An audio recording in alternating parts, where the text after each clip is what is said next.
we've got a slimline card today that we're going to start with I've already got one set of the outside panels, and now I'm going to do the next one.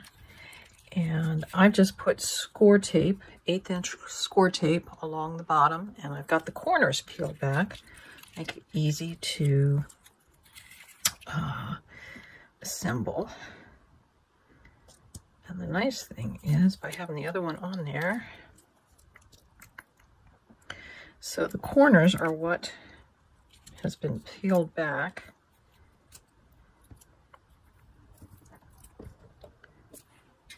And I'm just sticking down the corners.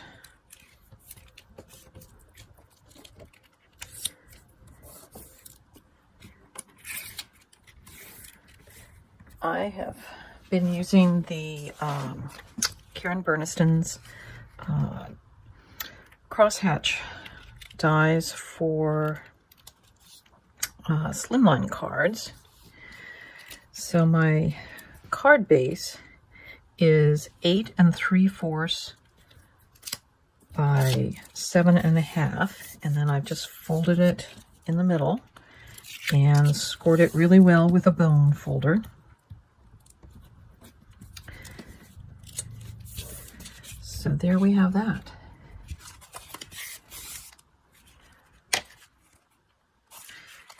And next, I have already cut out from the new Tea and Coffee Pop-Up die set, 2 of the mugs. One is backwards, or I've just flipped it over, so there would have been the front. And I've done a little rounding of the shaping, as well as when I use my ink daubers to get some shading to create more of that rounded effect.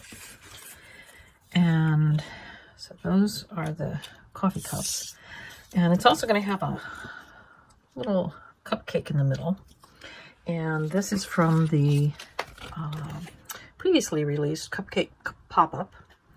And the liner is flat, and all you're doing is folding it to get kind of the accordion fold, and then that gives it a little bit of depth. Now, to get the cupcake frosting a little bit more, I cut it out of white shimmer paper, so it's got a little bit of a shimmer to it. I then took my brown ink dauber and did a little shading with the brown to define that.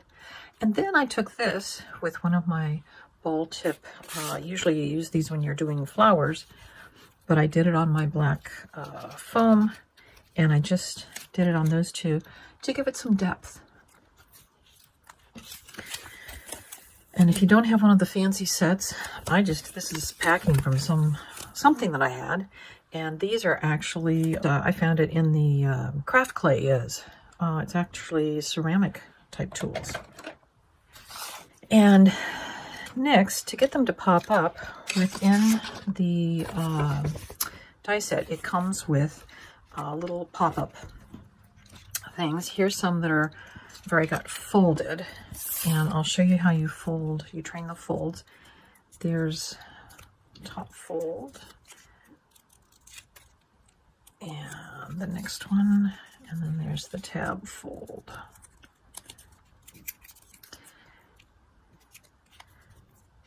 And now you want it to get the little, it's actually designed for a spoon, but we're going to use it for the steam to come out. See, I just pushed it from underneath and then folded it in. So now we've got all of our mugs and other things. So now let's figure out our placement.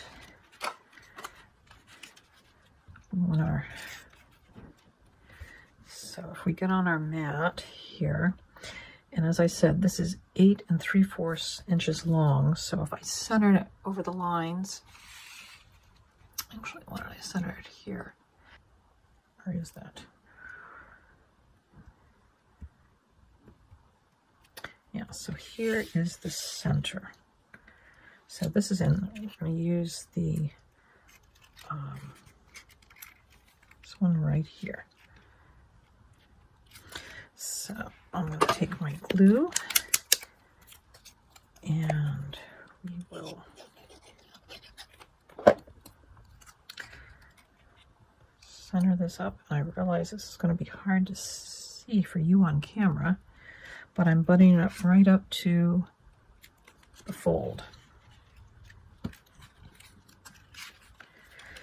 And now, as you can see, when you go to close it, it's going to go like that. So all I have to do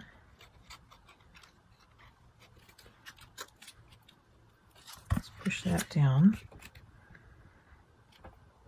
And there we have it. Now with our cupcake, I'm actually going to glue this frosting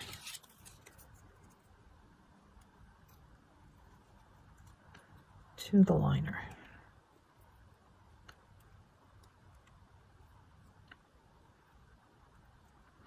And we'll let that dry just a bit. So next we want to figure out the placing. Sure, it's going down too. Of where we want these.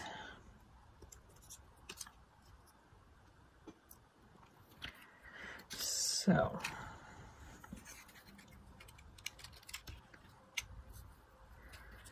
again, if we do our centering, 1, 2, 3, 4, 5, 1, 2, 3, 4, 5. So that's our centerpiece. So now it looks like if we center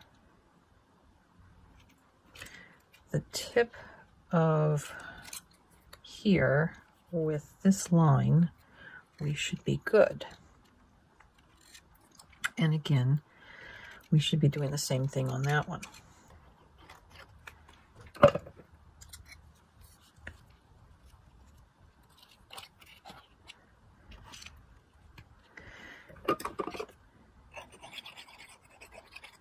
And I will glue this one as well.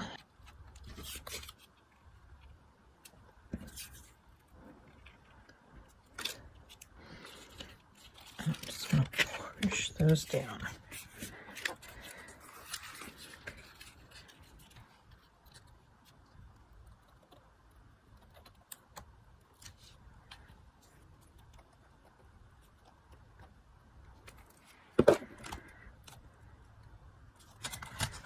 There's that.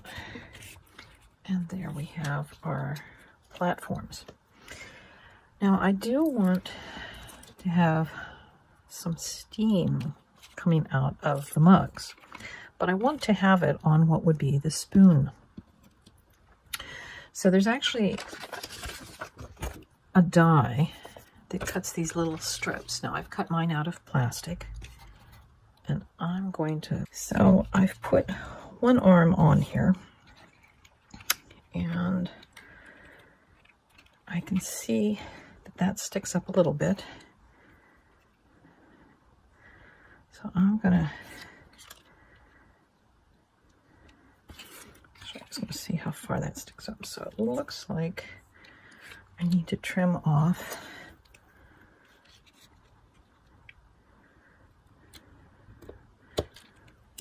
about so much, and then I should be able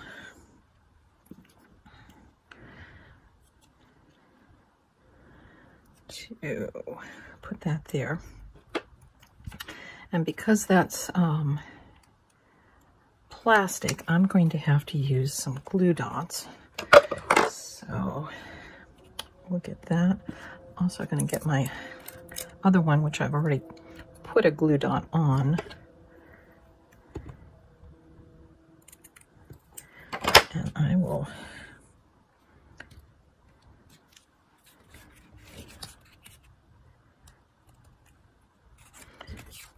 so when that comes up, yes, that should work.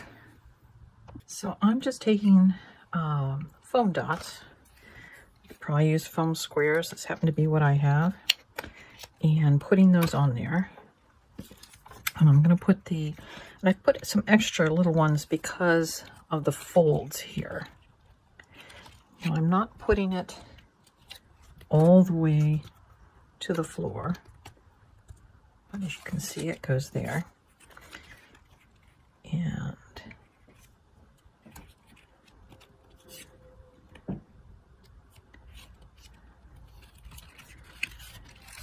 actually this one, I think I need to put a little bit further over this way. So here we go.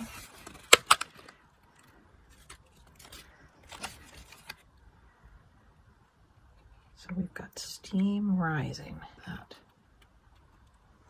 So I'm just putting a little glue on the back side of, I've cut 2 of the Happy Anniversary, one in black and one. So I'm just kind of just barely offsetting. Fine tip glue bottles that Karen Burniston sells on her website are excellent for doing these kind of things. Now I'm going to use the coffee mugs as kind of my guide right about here. So I'm using the kind of imaginary line with these black coffee cups as my line to keep things straight. That's kind of one of the clues or hints to use when you're putting on die cut words, is to evaluate the background paper, and maybe there is a pattern that you can use to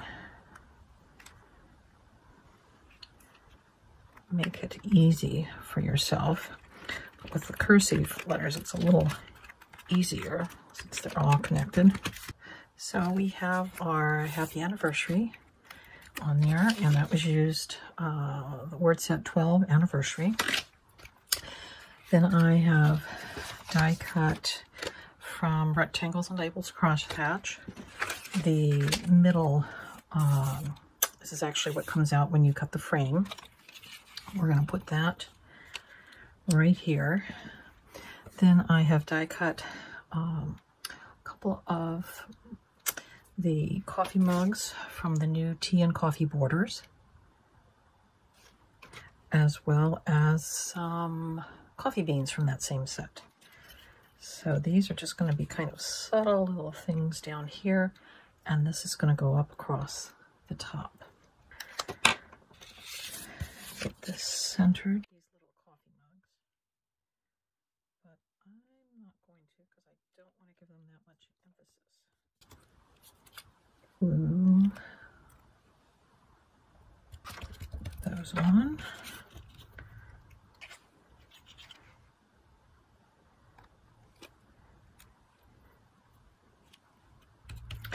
Sometimes when I get extra glue, I take my paper towel and take it off.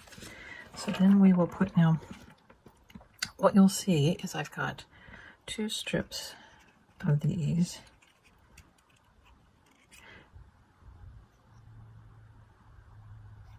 All of those.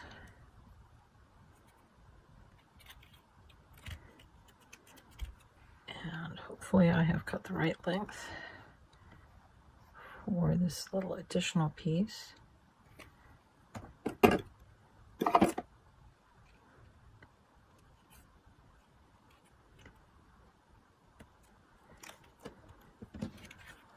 And there you have it. A sweet happy anniversary for that special coffee-loving couple. You can write a personal message there. And in the back, we will sign it